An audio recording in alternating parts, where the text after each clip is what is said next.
Hi guys, me again. It's another week. So this week I'm going to be showing you what's on our home learning video, and Mrs Davies and Miss Harvey will be popping in a minute to show you a few things as well.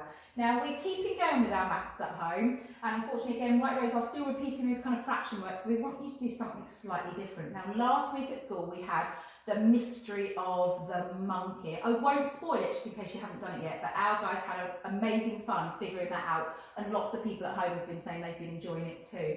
So this week we've got another mystery for you. So if I just click over here, we've got this week the Mojo Road Trip Maths Mystery Game.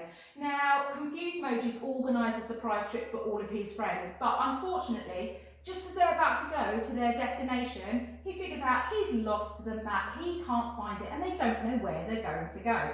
So the idea this week is we are trying to help Confused Mojo organise his holiday and find out where they're going to go. Our list this week is slightly shorter, but down here we've got all the destinations. Then we've got, are we staying in the UK or are we going abroad? Are they camping, staying in a hotel? Is it in the city or the countryside? And then how many people live in that area? So they're all the destinations this week. Then we've got our clues to go through. We've got a bit of some graph work here. Can you read the information off of the graph and try and figure out the mystery sentence? Then we've got down here just some calculations to have a go at. I can see here we've got some division, some fractions, some money, and which ones are correct, which ones are incorrect. And then again, if we go down a little bit further, even numbers, multiples of 4, factors of 20. So we're going to need our times tables knowledge to solve this clue. And then we've got one more here, which is all about fractions. Know you're really good at fractions. So let's see this week if you can figure out where their mystery destination is going to be. Right, so if I come back on here, we've had addition and subtraction maths for you. So this week we've moved on to some multiplication and division in the extra maths folder, and there will be some more of that next week. So keep watching the PowerPoints that go with them, and then just see if you can solve some of the sheets that are there. Little Shoemaker. Now Miss Harvey hasn't got to do this one this year, so I know she's quite sad about it, but me and Mrs Davies absolutely love the Little Shoemaker. It's another video from the Literacy Shed, and it's all about a little man who owns a shop in France and he sells shoes, but then something happens during the day which he's not too happy about. So this week we'd like you to have a go at watching the video, and then can you write a diary entry from the perspective of either the Little Shoemaker or the villain that's in the video. Now we're going to show you part of the video in a minute, and Mrs Davies is going to come in because I had a go at starting the diary, and then Mrs Davies is going to write the next little section to it. So what I'm going to do is I'm just going to press play on the video, and then when the video stops, Mrs Davies is going to come in and write the next section for us. So let's have a look at the Little Shoemaker. I'm going to just pop over this side so I can make it bigger so you can see it. All right, are you ready?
Okay, so the Little Shoemaker, as Miss Northcote said, I love this one.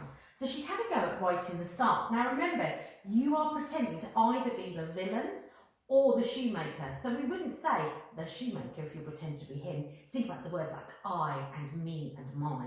So Miss Northcote has already written the beginning. So I awoke this morning and drew back the curtain of my little shoe shop. I was excited about what the day had planned for me. My first job was to make sure all of the shoes were ship-shape and ready to go off to their new homes. Shoes are my life, and I love making sure they live the lives they deserve. So that's about halfway through what we saw. So we need to think about the next bit. Okay, let me go here and get my pen. So we finished with the dusting and he went to the window. So I know then he saw his first customer of the day and got quite excited by that. And then this mysterious clattering on the cobblestones. Okay, let me get this board. So tap there. And I think I've got the right colour pen. Let's go for black today, hopefully. I think Mrs. Davis, that might be on quite a thick pen at the moment. I'm not sure what you like writing with. I'm going to go for that middle-sized one, not the smallest because it looks a bit like a spider if I try and write like that.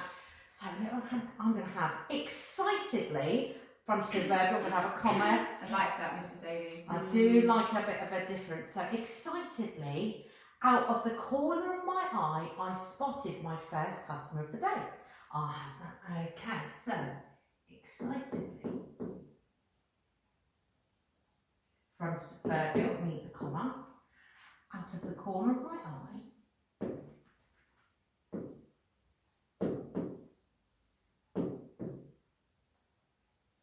I've made sure I've said my because I'm pretending to be the shoemaker. Excitedly out of the corner of my eye. I'm going to use spotted because I think that's much more excited than saw. I spotted the first customer.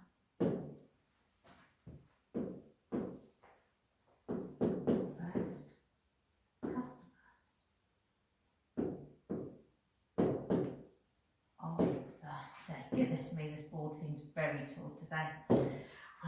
Now, I'm not a lady. I think I'm going to have this elegant lady. Oh, I like that. So this elegant lady stared into my window at the beautiful high-heeled shoe I had on display. What colour shoe was it, Mrs. Davis? Because you add that one in there. Red shoe. Red shoe. Okay, so this elegant lady, this elegant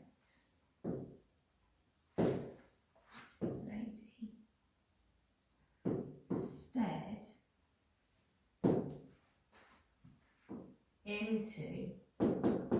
Oh, I like your preposition there, Mrs. Davies. Well, I'm trying to remember to get everything in. And this elegant lady stared into my window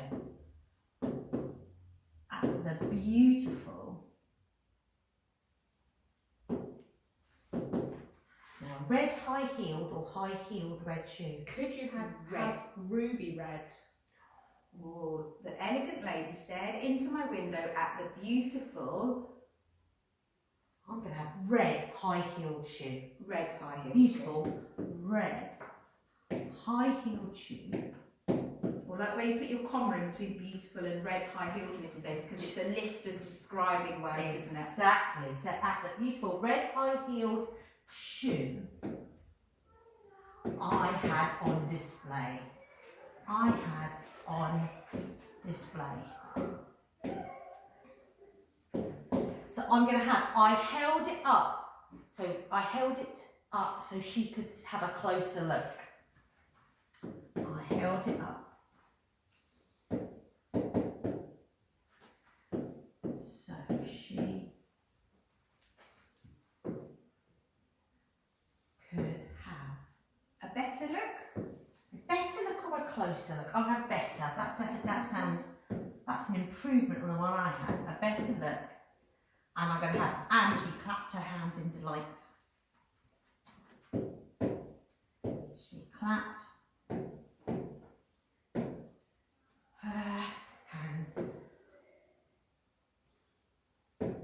in delight. Then suddenly, oh, delight, also, suddenly I heard a clatter on the cobblestones outside. And I think that's where you could leave it, couldn't you, Mrs. Davis? It would be nice for the children to think about what happens next. Suddenly I heard, oh, I'm just going to have one more word in, a terrible clatter. Because I noticed it was cobblestones, not a road. Clatter. Suddenly I heard a terrible clatter on the cobblestones.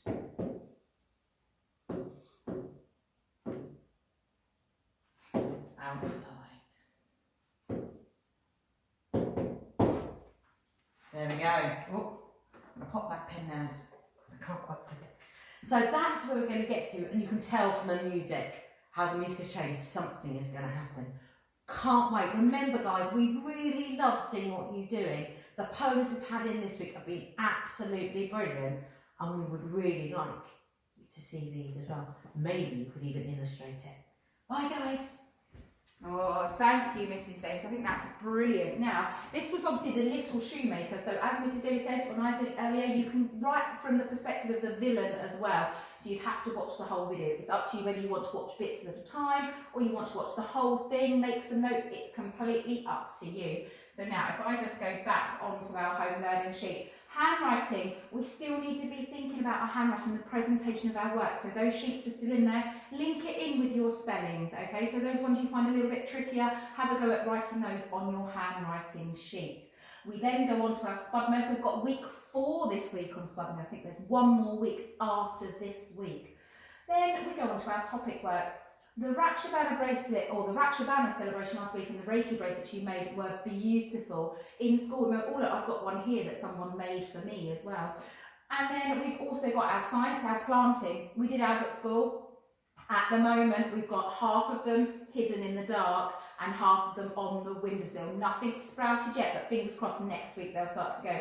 Now, this is where Miss Harvey, my friend, is going to come in and just let you know what the other couple of activities for Foundation are this week. So I'll see you later, guys. Hi guys, I'm really glad to see so many of you starting that science experiment. Mine are doing really well at home at the moment, just trying to make sure that my cats don't go too close to them. So, week 16 this week. Okay, the first bit you've got is the history. Now, you might remember at the beginning of the year when we did the Wikipedia pages all about ourselves. We're now moving on to doing one all about Tutankhamun. Okay, so you've got here some links to help you with some research, but as well, the first link will take you to a Wikipedia page all about Tutankhamun. So you can see here how it's laid out. Okay, and the thing that's very important about Wikipedia is that it's all facts. No one there puts an opinion that they think themselves. You might think that Tutankhamun was the best person ever, but you can't write that because it's not a fact. Okay, so that's the thing that's really important, and there's a sheet for you in the Google Drive that shows you the layout that you can do. You can include pictures, subtitles, you can include as much information as you want, just making sure that it's definitely those facts. Okay, and then for your DT, now if you were in school this at the moment, we would be doing containers and we would be sewing them, so we'd be using felt or different material, and we'd be making a container for something that you have, a phone, a tablet, a very special toy, something like that. Now, obviously it's a little bit different at the moment, but what you can do is find something around your house. I don't quite know how they'll be doing it in school, but at home, think really carefully. Does your mum always drop their phone? Does your brother leave his tablet around? Something like that. And what you can do is you can measure it and make your own container out of fabric, out of card, anything you like. And we'd love to see pictures of how you've done that. Really lovely to see just how creative some of you are being at home. Okay, now the last couple of bits I've been told I need to remind you is making sure any library books that you can bring into school, I know it's tricky, but if you can get them in, we'd really appreciate it. We'd love to be the first year group that gets all their library books in. I know Miss Northcott would be so excited if that was the case. Okay, and TT Rockstars, we need to see more people on TT Rockstars. I'd love a win for Pegasus class again by the end of the year. It was close this week. It was close this week, but I'd love to see a win at some point before the end of the year. Okay, right. We'll see you later, guys. It was lovely to speak to you all. Bye!